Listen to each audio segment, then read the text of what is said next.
ယေရုရှလင်ကောင်စီထိုင်ပြီးတော့သာသနာပြဿနာကိုစီရင်ဆုံးဖြတ်တယ်ပြီးတော့မှဂလာတိဩဝါဒစာ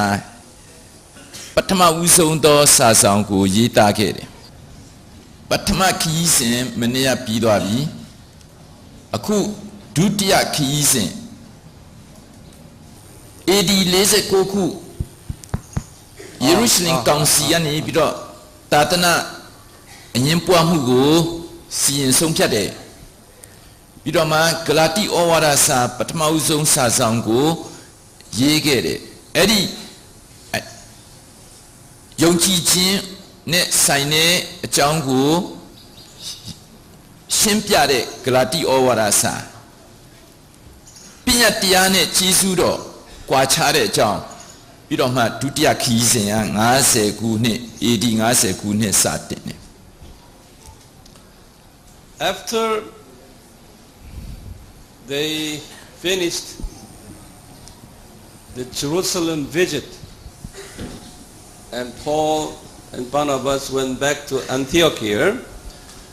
and they decided to take the second missionary trip from there. ပထမခီးစဉ်ဟာ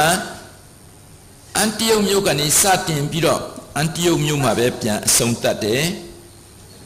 ပြန်ရောက်ပြီးတဲ့နောက်ပိုင်းမှာအခုဒုတိယခီးစဉ်ကိုလည်းအန်တီယုတ်ကနေပဲပြန်စတင်တယ် At the time Paul and Barnabas they had a big dispute each other because of the Mark's matter. Because Mark, during the first journey here,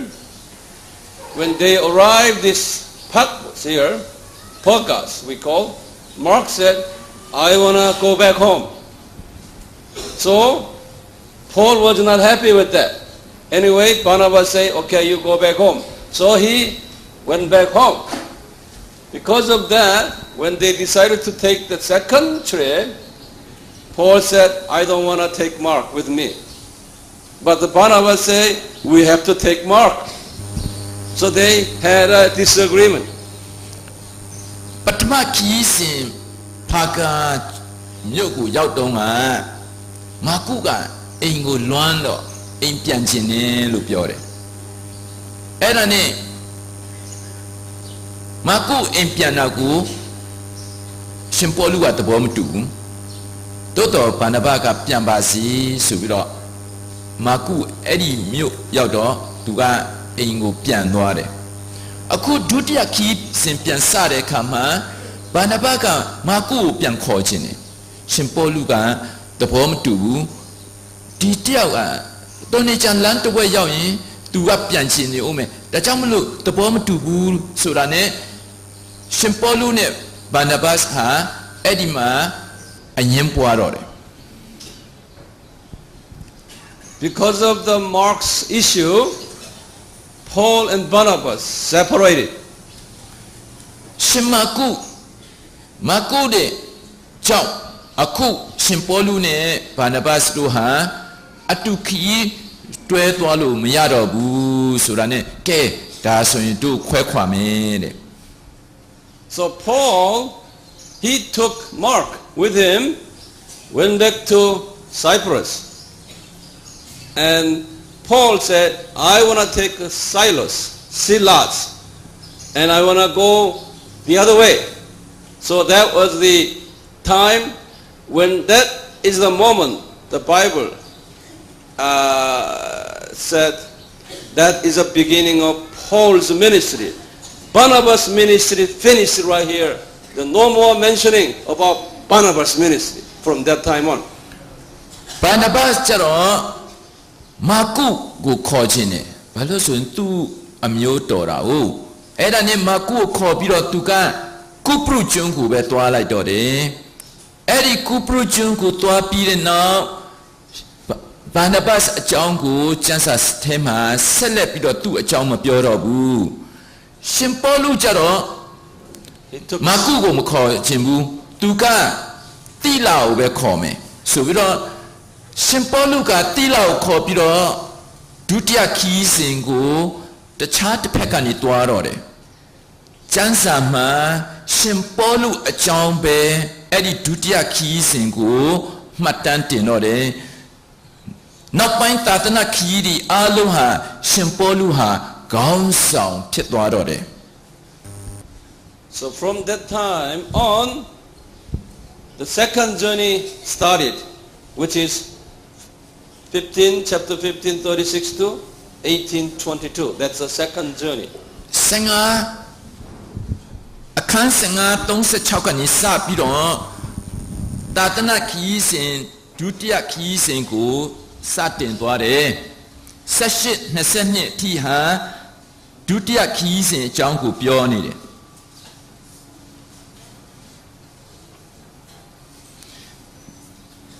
အခန်း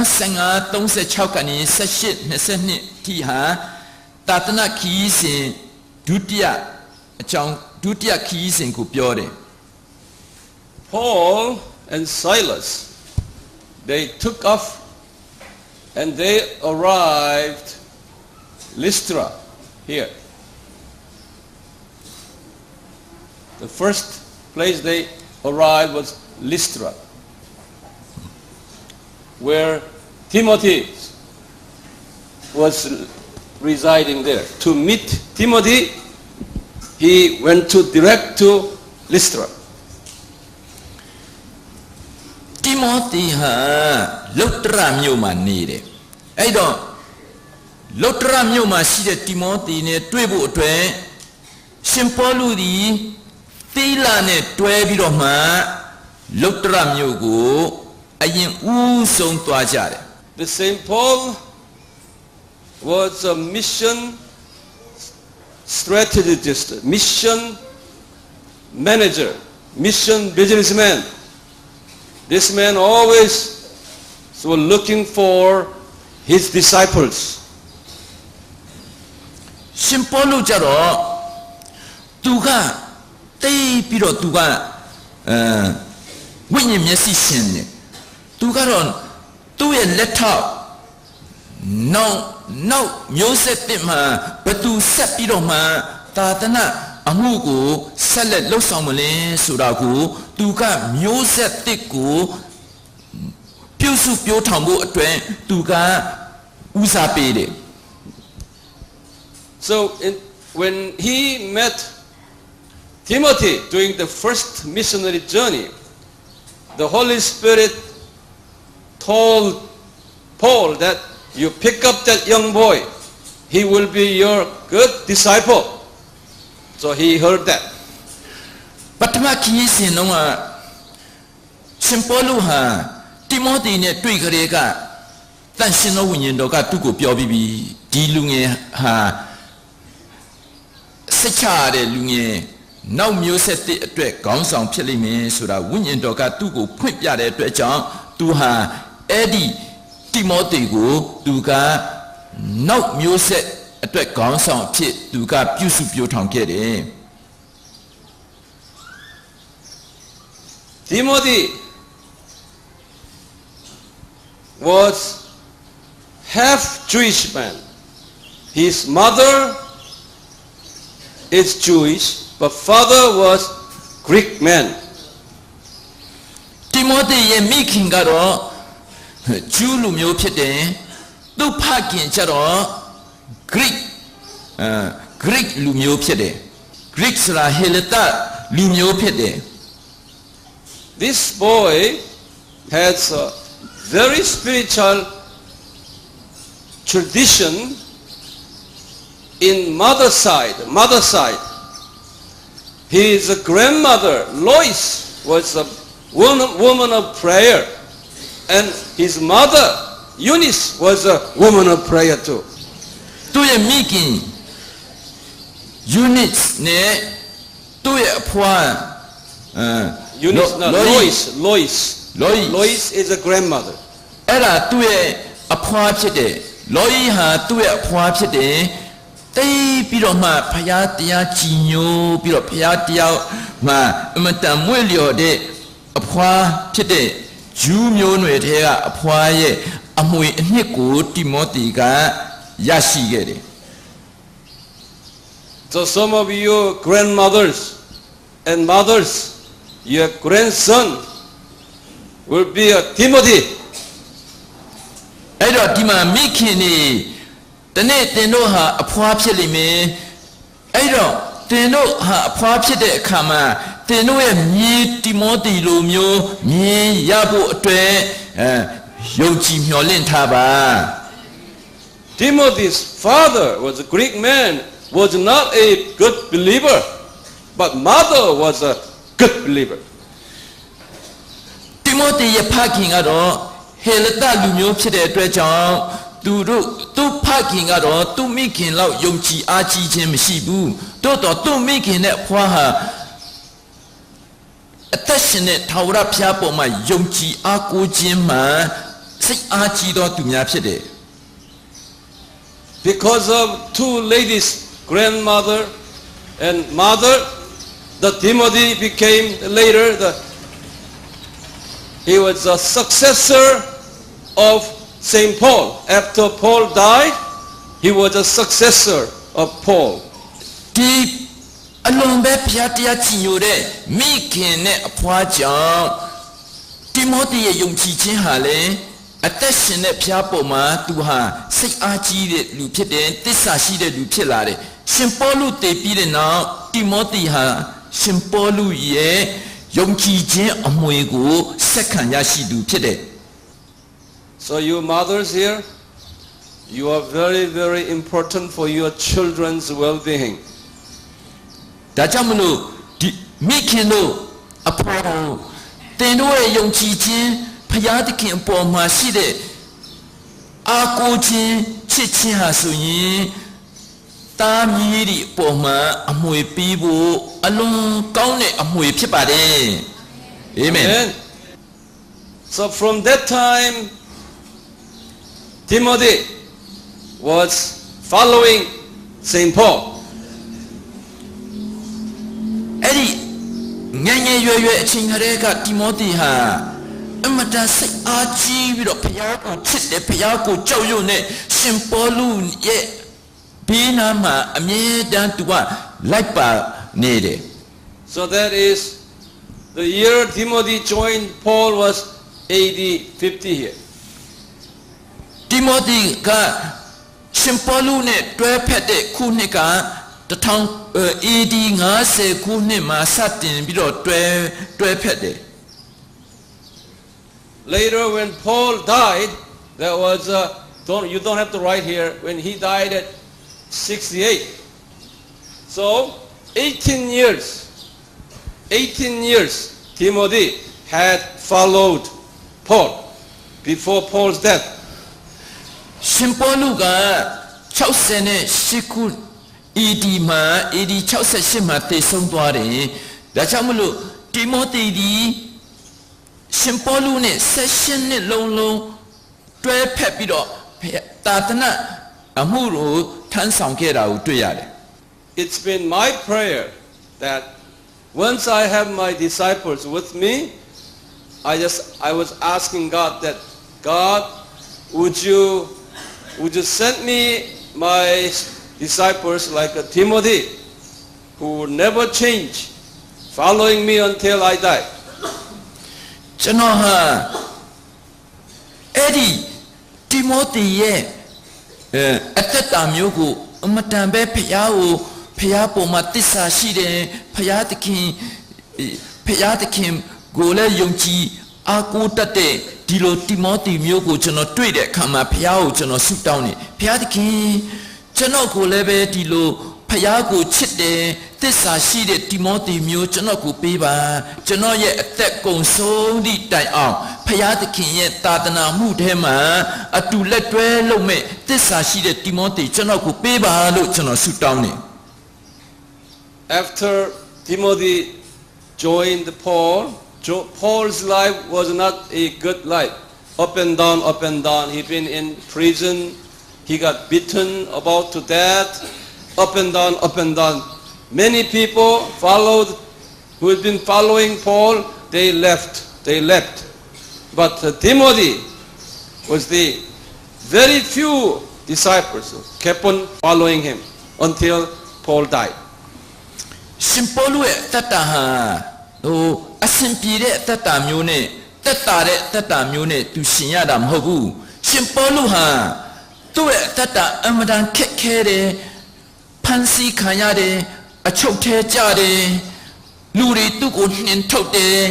လူတွေသူ့ကိုစန့်ကျင်တယ်အဲ့တော့ရှင်ပေါလုရဲ့သက်တာကိုကြည့်လိုက်ရင်အခက်ခဲပေါင်းများစွာနဲ့တက်လိုက်ကြလိုက်နဲ့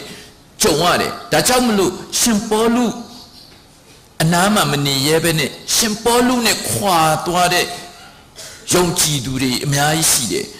တိမောသေတယောက်ပဲရှင်ပေါလုရဲ့အနားကနေမခွာပဲရှင်ပေါလုဒုက္ခရောက်တဲ့ဒီဖြစ်စေရှင်ပေါလုထောင်ကျသည်ဖြစ်စေရှင်ပေါလုဆင်းရဲရောက်နေသည်ဖြစ်စေအဲ့ဒီတိမောသေတယောက်တာနဲ့ရှင်ပေါလုရဲ့အနားမှာရှင်ပေါလုတည်သည့်တိုင်အောင်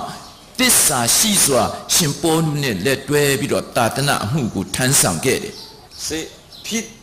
Timothy must be a very blessed man because he's been following that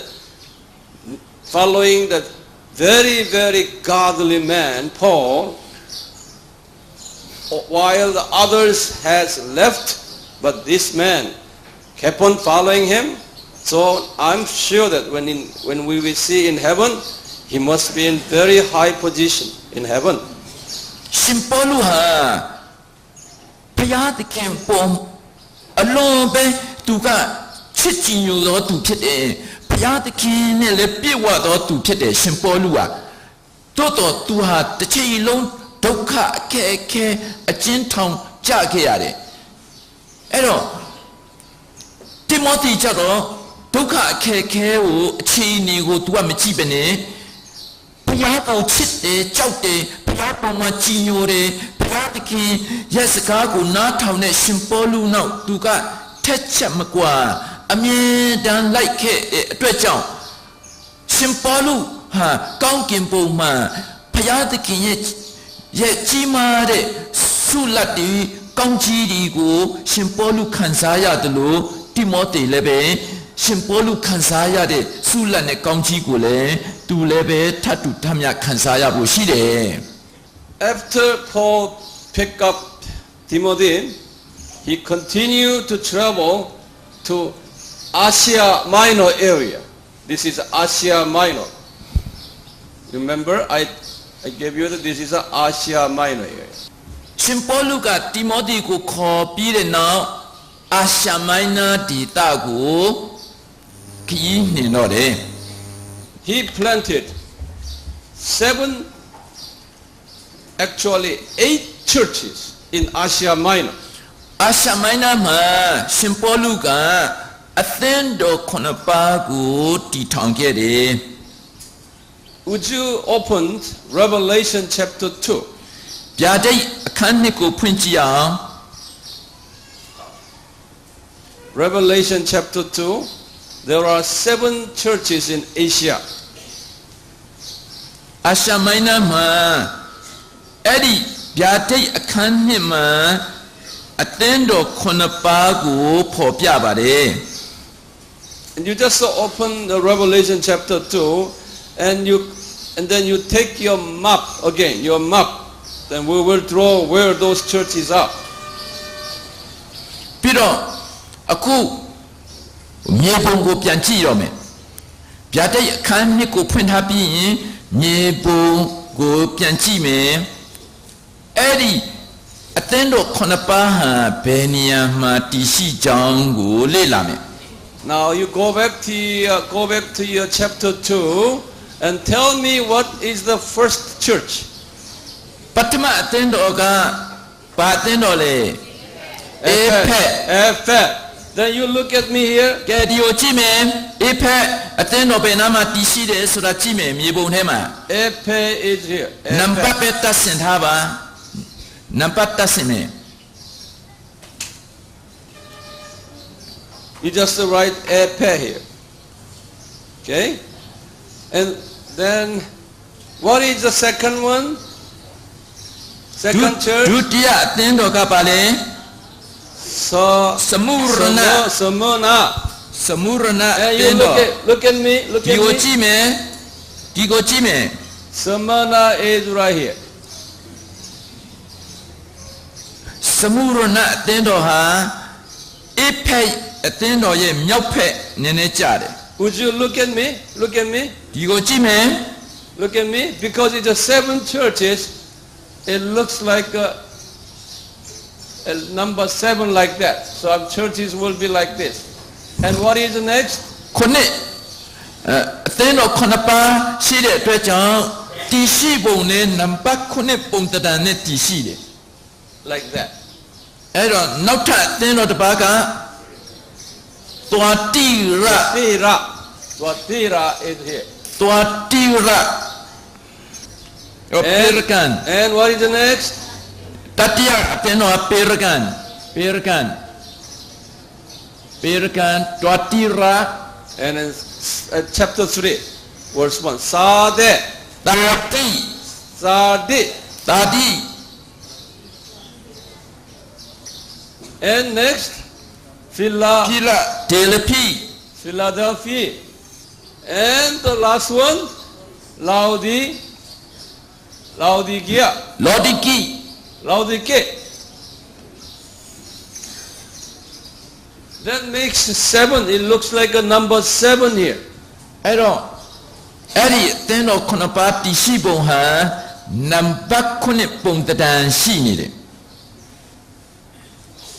And there is another extra one church besides 7 called Laodicea. Laodicea, just the twin city of Laodicea called Colossae. ကောလောသဲ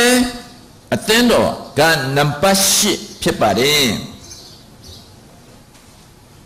So all these 8 churches were planted during the second missionary journey. ရှင်ပေါလုရဲ့ဒုတိယသာသနာခီးစဉ်မှာဒီအသင်းတော်10ပါးကိုသူကတည်ထောင်ခဲ့တယ် So can you try to remember those 8 churches? Could you just practice now? ကဲအခုနှွှဲအောင်အသင်းတော်10ပါးကိုအခုနှွှဲအောင် Yeah. Just would you repeat yourself? Go back to chapter 16. And verse 8. You will see that Troas. Verse 8. Chapter 16, verse 8. Troas. You have Troas there? Yeah. That Paul, after he planted his church, he went up to Troas, right here.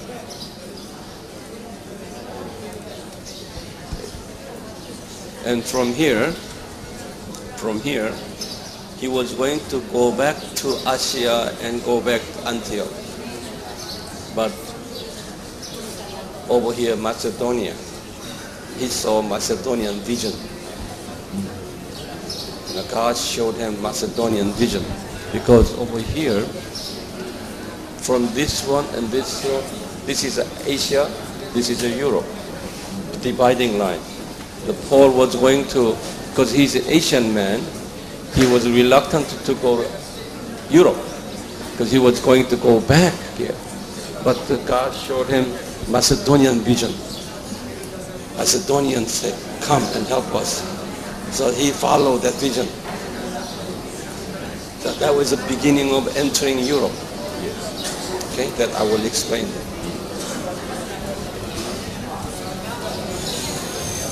Now, after Asian mission, after Asia, Minor Asian mission, Paul went all the way up to north, called Troas, in verse 8. သာသနာခီးစဉ်အာရှမိုင်းနာကို ရှင်ပေါလုသွားပြီးတဲ့နောက်သူကနောက်မြို့တစ်မြို့ကိုရောက်သွားတယ်တရောမြို့ဆိုတာရောက်သွားတယ် Chapter 16 verse 8. 16အငယ်8မှာတရောမြို့ဆိုတာအဲ့ဒီမြို့ကိုမြောက်ဖက်မှာရှိတဲ့အာရှမိုင်းနာရဲ့မြောက်ဖက်အစွန်မှာရှိတဲ့မြို့တရောမြို့ကိုသူရောက်သွားပါတယ်စိတ်ကမ်းမြို့ဖြစ်တယ်ပင်လယ်စိတ်ကမ်းမြို့ဖြစ်တယ် This is today's Turkey here. If you continue go further, then you are entering Europe, because this is the dividing line between continent of Asia and Europe. ဒီအာရှမိုင်းနာဆိုတာယခုခေတ်မှာတော့တူရကီနိုင်ငံလို့ခေါ်ပါတယ်အဲ့ဒီတူရကီနိုင်ငံရဲ့မြောက်ဖက်နောက်ထပ်ဆက်သွားရင်နယ်စပ်ကဥရောပထဲရောက်သွားပြီ This is Europe and northern Europe. So this area we call Macedonia. အဲ့ဒီအာရှမိုင်းနာနဲ့နယ်စပ်ချင်းကပ်နေတဲ့နေရာနယ်ကိုဥရောပနယ်ကိုမာကေဒေါနီပြည်နယ်လို့ခေါ်တယ် That's Europe. အဲ့ဒါဥရောပထဲရောက်သွားပြီ And south of Macedonia is Greece. This is Greece. Here. မာကေဒေါနီရဲ့တောင်ပိုင်းမှာကျွန်းဆွယ်တစ်ခုတွေ့ရလိမ့်မယ်ခြေထောက်ပုံ This is Greece. အဲ့ဒါဟာဂရိဟေလတလူတွေနေတဲ့ဂရိနယ်ဖြစ်တယ် And the southern part here, this southern little peninsula, we call, the Bible say, Achaia. အဲ့ဒီဂရိတိုင်းပြည်ရဲ့တောင်ဘက်အစွန်ဆုံးချီဖွားနေရာမှာနဲ့တူတဲ့နေရာကိုအကာယီလို့ခေါ်တယ် So please remember all this. Macedonia, Greece, Achaia. Remember it. Achaia. Now, when Paul was in this Troas, Paul, who is an Asian man, he did not like to cross over to Europe because there are different kinds of people. Europe. So Paul was going to go back Asia and Antioch. အခုလိုအာရှခီးစဉ်ပြီးသွားတဲ့အခါမှာရှင်ပေါလုကိုယ်တိုင်ကအာရှသားဆိုတော့သူကဟိုဥရောပထဲမှာနောက်တခြားလူမျိုးကြားတဲ့ကို तू ကမသွားချင်ဘူးအဲ့ဒါနဲ့ तू ကသူ့ရဲ့အသင်းတော်ဖြစ်တဲ့အန်တီယိုကို तू ပြန်ဖို့ရည်ရွယ်တယ်အဲ့ဒီအချိန်မှာဘုရားသခင်ရဲ့ဝိညာဉ်တော်ကသူ့ရဲ့ခီးစဉ်ကိုဆက်ဖို့သူ့ကိုဖွင့်ပြတယ် But God had a different mind. ရှင်ပေါလုရဲ့ရည်ရွယ်ချက်ကတစ်ခုဖြစ်ပေမဲ့ဖခင်ရဲ့ရည်ရွယ်ချက်ကစန္ဒကနောက်တစ်ခုဖြစ်နေတယ် God he has his plan to use Paul for European missions. ဘုရားသခင်ကရှင်ပေါလုကိုအသုံးပြုတာဟာဥရောပမှာရှိတဲ့လူမျိုးတွေလည်းပဲဖခင်ရဲ့ချစ်ချင်းကယ်တင်ခြင်းခံစားဖို့သူ့ကိုရည်ရွယ်ထားတာဖြစ်တယ် So in order to make Paul to cross over the European continent, God showed a Macedonian man's vision to Paul. And Macedonian man showed him, say, Paul, would you come here and help us? He saw that vision. ဒါနဲ့အဲ့ဒီတရောမြို့မှာတန်ရှင်တော်ဝိညာဉ်တော်ကရှင်ပေါလုကိုယူပါယုံပြပြီးတော့မှသူ့ကို မာကီဒေါနီကလူတယောက်ကသူ့ကိုခေါ်တယ်တို့စီကိုလာပါလို့မာကီဒေါနီပြည်ကလူရဲ့ခေါ်တန်ကိုရှင်ပေါလုကယူပါယုံမှာမြင်ရတယ် So he obeyed the vision. So he crossed over the continent and he arrived in one big Macedonian city called Philippi. ရှင်ပေါလုဟာအဲ့ဒီယူပါယုံမှာဥရောပမာကေဒေါနီပြည်ကနေခေါ်တဲ့တန်ကိုကြားတဲ့အခါမှာသူဒီအဲ့ဒီအာရှရဲ့နေဇက်ကိုသူဖြတ်ပြီးတော့ဥရောပထဲကိုဝင်ပြီးတော့မှသူသွားတဲ့အခါမှာဥရောပထဲမှာရှိတဲ့ဖိလိပ္ပိမြို့ကိုသူပထမဦးဆုံးအချိန်ရောက်သွားတယ် This is a Philippi. အဲ့ဒါဖိလိပ္ပိမြို့ So Philippi is the Macedonian city. Philippi. ဖိလိပ္ပိဒီမာကေဒေါနီပြည်ရဲ့မြို့တော်ဖြစ်တယ် When Luke, who is a writer, okay, Dr. Tang, okay, this is important part here. Luke, who is a writer, he changed writing form from verse 10, meaning that when he saw Macedonian vision, he started to say, we. Okay, now, before verse 10, before that, he said, they. But starting verse 10, he said, we. That means Luke joined Paul in this time here. Okay? So previous stories was Luke was not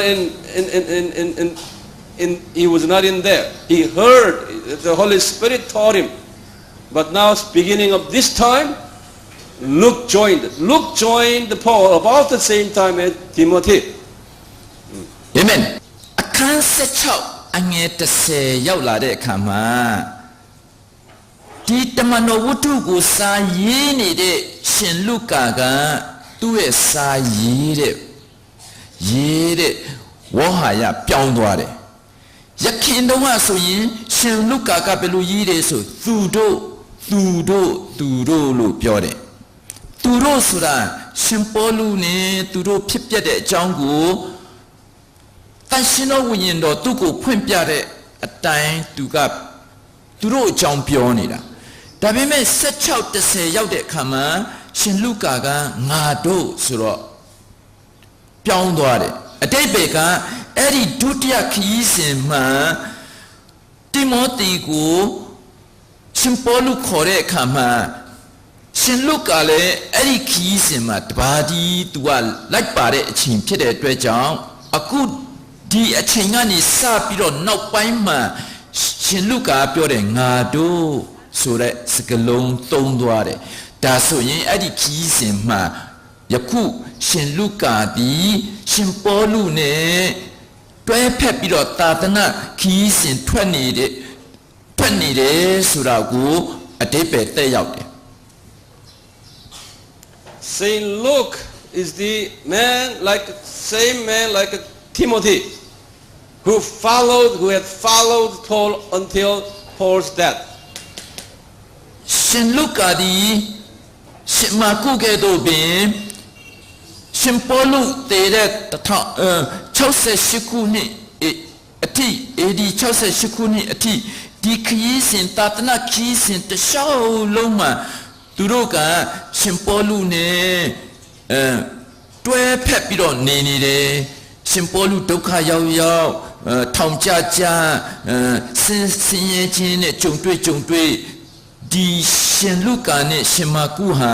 ရှင်ပေါလုကိုမစွန့်မခွာဘူးဆိုတာတွေ့ရတယ်တိမောသေရှင်လုကာနဲ့တိမောသေဟာရှင်ပေါလုကိုမစွန့်မခွာတာကိုတွေ့ရတယ် The Philippi is second largest city in Macedonia. Philippi မြို့ဒီမာကေဒေါနီပ ပြည်နယ်ရဲ့ဒုတိယအကြီးဆုံးမြို့ဖြစ်တယ် The first big city, the capital city of Macedonia is Thessalonica. မာကေဒေါနီပြည်ရဲ့အကြီးဆုံးမြို့တော်ကတော့သက်သာလောနီမြို့ဖြစ်တယ် When Paul entered the Philippi, he could not find Jewish synagogue there for worship. But whenever he entered the city, he always looked for Jewish synagogue. But in the city, there was no Jewish synagogue. ရှင်ပေါလုဘယ်မြို့ရောက်ရောက်သူကတော့ဂျူးလူမျိုးတွေစုဝေးတတ်တဲ့တရားစရပ်ကိုသူလိုက်ရှာတယ်ဒါပေမဲ့ဒီဖိလိပ္ပိမြို့ရောက်တဲ့အခါမှာဂျူးလူမျိုးရဲ့တရားစရပ်သူမတွေ့ရ Because there was no Jewish population in the city. ဘာကြောင့်လဲဆိုရင်ဒီဖိလိပ္ပိမြို့မှာဂျူးတော်တော်များများနေထိုင်တာမရှိဘူး According to Jewish tradition, if you cannot find the synagogue, then on their Sabbath day, they go to riverside and sit down and worship. တနည်းအားဖြင့်မြို့တစ်မြို့မှာဂျူးလူမျိုးရဲ့တရားစရပ်ကိုသင်ရှာလို့မတွေ့ရင်မြစ်ကမ်းတနေရာကိုသာလိုက်ရှာပြီးတော့ဒီလူတွေဟာမြစ်ကမ်းတနေရာမှာဥပုံနေတိုင်းသူတို့ဟာသွားပြီးတော့အေးစင်းရင်သက်စွာဘုရားကိုကိုးကွယ်ပြီးတော့တနေ့လုံးကိုးကွယ်နေတာကိုတွေ့ရတတ်တယ် So Paul went to a riverside for worshiping, and he found there are some Jewish leaders, Jewish girls, ladies, business ladies, gathering there for worshiping too. အဲ့ဒီမြို့မှာဂျူးတရားစရပ်ကိုရှင်ပေါလုရှာမတွေ့တဲ့အတွက်ကြောင့်သူကမြေကမ်းစပ်ကိုဥပုံနေကိုတွားလိုက်တဲ့အခါမှာအဲ့ဒီမြေကမ်းစပ်မှာဂျူးအမျိုးသမီးတစုကဘုရားကိုဝတ်ပြုကိုးကွယ်နေတာကိုသူတွားတွေ့တယ် So Paul approached to those Jewish ladies and began to preach the gospel about Jesus Christ. And one lady, all others did not pay attention too much, but one lady called Lydia really paid attention to what Paul was speaking on Jesus Christ. So later she became a Christian. အဲ့ဒီမြေကမ်းစပ်မှာဘုရားကိုကိုးကွယ်ဝတ်ပြုနေတဲ့အမျိုးသမီးတစုစီကိုရှင်ပေါလုကကပ်သွားပြီးတော့ကယ်တင်ခြင်းတရားဟောတော်တယ်အဲ့ဒီအမျိုးသမီးတွေထဲမှာလူတိဆိုတဲ့အမျိုးသမီးကတော့စိတ်ဝင်စားစွာနားထောင်ပြီးတော့အဲ့ဒီယေရှုခရစ်ဟာကယ်တင်ရှင်ဖြစ်ကြောင်းကိုဒီအမျိုးသမီးကယုံကြည်လက်ခံသွားတယ် She was a garment business lady. အဲ့ဒီလူတိဆိုတဲ့အမျိုးသမီးဟာသူကအထည်ရောင်းတဲ့အမျိုးသမီးဖြစ်တယ် And after that, and Lydia was following Paul, and Paul saw one fortune teller girl, and he laid hand upon that girl, and the demon was casted out of that girl. အဲ့ဒါနဲ့နောက်တော့ရှင်ပေါလုကမြို့ထဲပြန်ဝင်လာတဲ့အခါမှာဘေဒင်ဟောနိုင်တဲ့အမျိုးသမီးတယောက်ကိုတွေ့ပြန်ရောအဲ့ဒါနဲ့ဘေဒင်ဟောတတ်တဲ့ဒီအမျိုးသမီးပုံမှာရှင်ပေါလုကလက်တင်ဆုတောင်းလိုက်တဲ့အခါမှာသူ့ထဲကနတ်ဆိုးထွက်သွားတယ် Because of that, the fortune teller master was mad because now he was no longer can make money out of fortune telling. So they told police department and they put Paul and Silas into jail. အဲ့ဒီနတ်ဆိုးဝင်တဲ့အမျိုးသမီးကိုပိုင်တဲ့ပုဂ္ဂိုလ်ကသူ့အတွက်ကအဲ့ဒီနတ်ဆိုးထွက်သွားတဲ့အတွက်ကြောင့်ဆက်ပြီးတော့ဘေးဟောလို့မရတော့ဟောလို့မရတာနဲ့အဲ့ဒီအမျိုးသမီးကိုပိုင်တဲ့လူကစီးပွားကြတယ်ထိခိုက်တဲ့အတွက်ကြောင့်မလို့ရှင်ပေါလုနဲ့တိလာတို့ကို ရဲလက်ထဲအလိုက်တော့ရှင်ပေါလုနဲ့တိလာဟန်အကျဉ်းချခံလိုက်ရတယ် So God, Jesus sent angel who shake the prison gate, and the gate was broken, and Paul and Silas was released from the jail. ရှင်ပေါလုနဲ့တိလာတို့ဟာအကျဉ်းချခံရရုံမကဘူးသူတို့ဟာပြင်းစွာရိုက်နှက်ခံရတယ်မတရားရိုက်နှက်ခံရတဲ့အခါသူတို့ဖျားကိုချီးမွမ်းတာနဲ့ကောင်းကင်တမန်တွေကအဲ့ဒီထောင်ကိုခါတော့တယ်ခါလိုက်တာနဲ့ထောင်တကားဟာပြိုကျသွားတယ် Jail keeper saw that miracle, and later he became a Christian. အဲ့ဒီနမိတ်လက္ခဏာထောင်ပြိုသွားတဲ့နမိတ်လက္ခဏာကိုထောင်မှုကတွေ့တဲ့အခါမှာအဲ့ဒီထောင်မှုဟာလေယေရှုခရစ်ကိုကယ်တင်ရှင်အဖြစ်ယုံကြည်လက်ခံသွားတယ် So now in the Philippines, Lydia and fortune teller girl and jail keeper, all their families became a Christian, and they gathered one place, Lydia's house. They planted a church at the Lydia's house. အခုလိုဖိလိပ္ပိမြို့မှာလူတိဆိုတဲ့အမျိုးသမီးအရင်ဆုံးပြောင်းလဲသွားပြီးတဲ့နောက်ပိုင်းမှာထောင်မှုလည်းထပ်ပြောင်းလဲတဲ့အခါမှာသူတို့ကလူတိအိမ်မှာပဲစုပြီးတော့ယေရှုဖျားကိုကိုးကွယ်တဲ့ဝတ်ပြုစည်းဝေးလုပ်တဲ့အခါမှာအဲ့ဒီလူတိအိမ်မှာပဲအသင်းတော်စတင်ပြီးတော့ပေါက်ပွားသွားတယ် The Lydia's house is the first European church in Christian history. ခရစ်ယာန်တမိုင်းမှာလူတိအိမ်မှာစတင်တဲ့အသင်းတော်ဒီဥရောပတိုင်းမှာ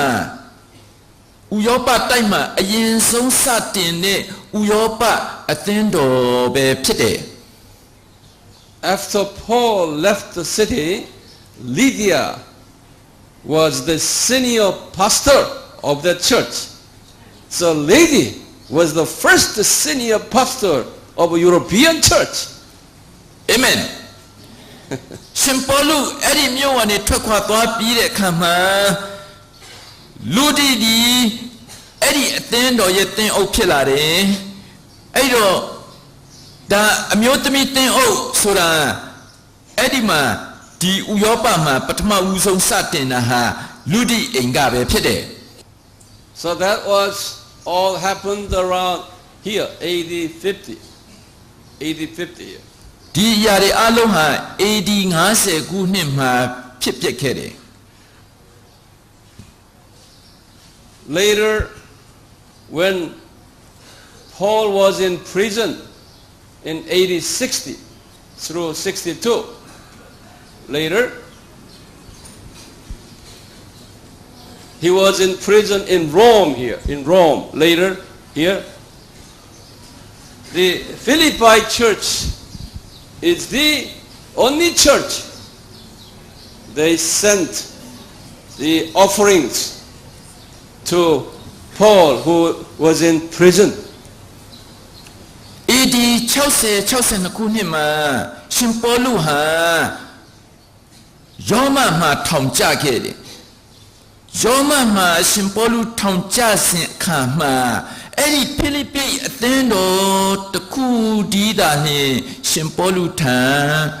သူတို့ကအလှူငွေပို့ပေးခဲ့တယ် That church it's been there for 10 years. 10 years after their church planting, okay? The church was good enough, big enough to send the money to Paul, who was in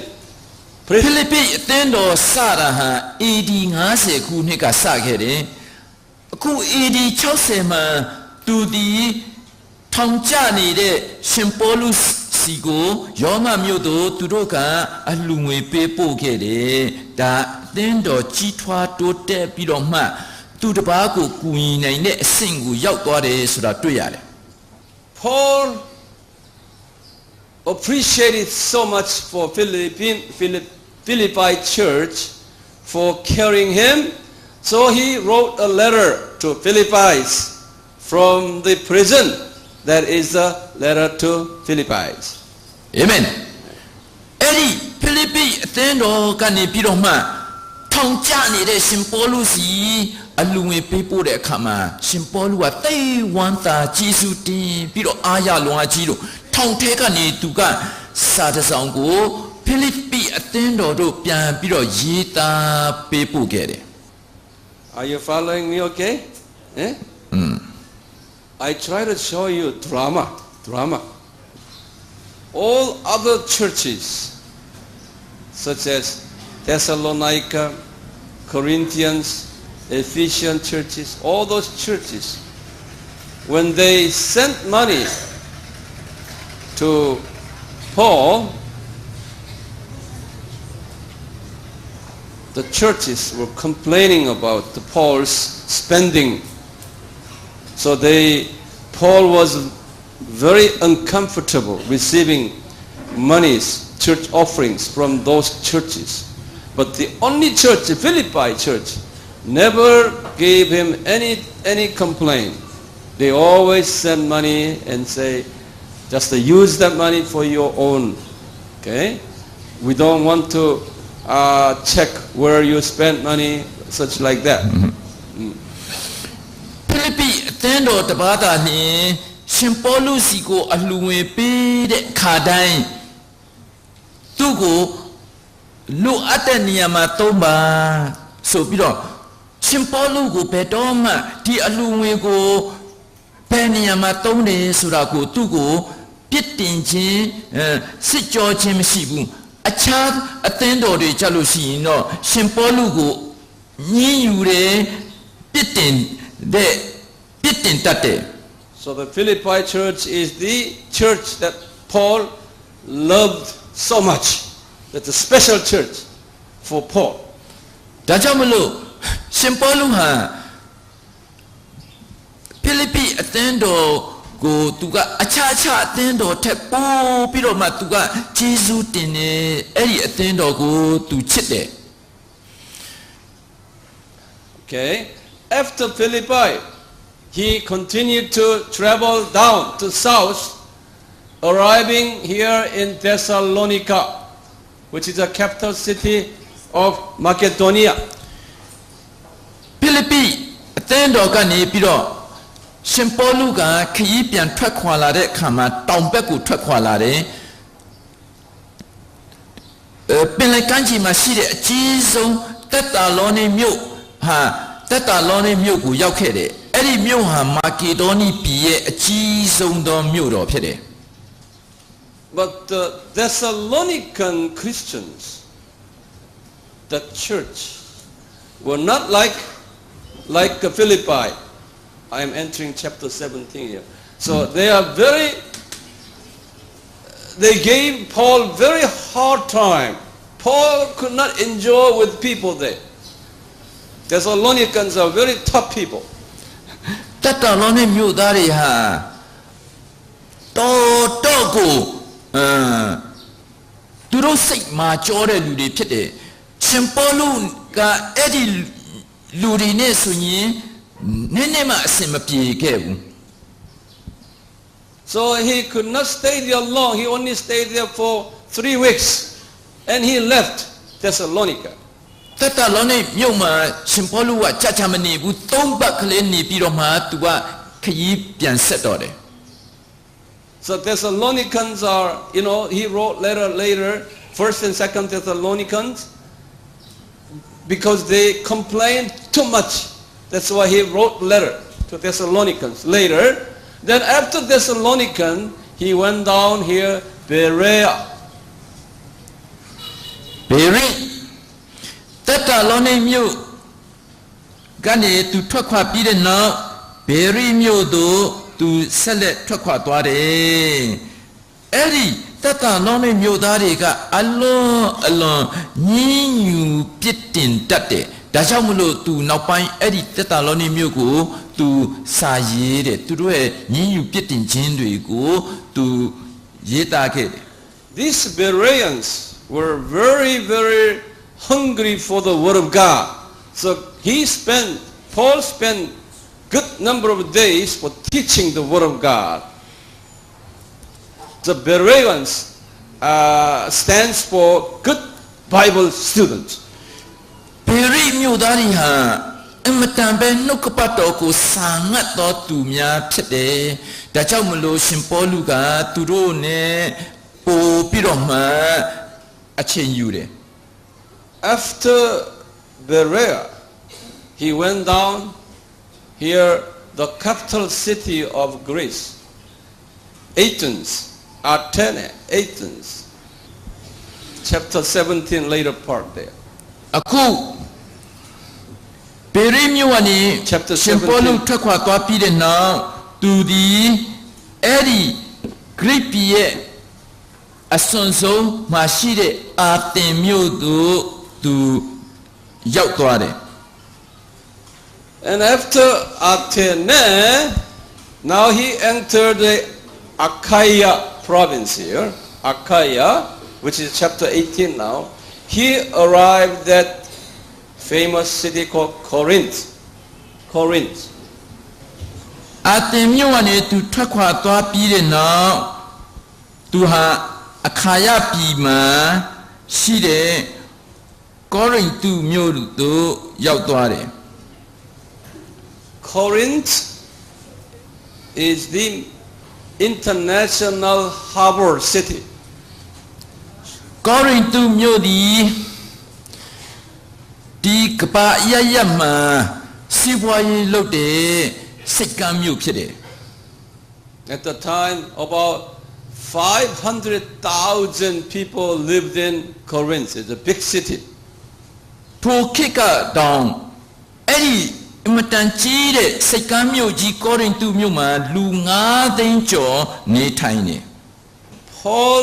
As Paul visiting cities,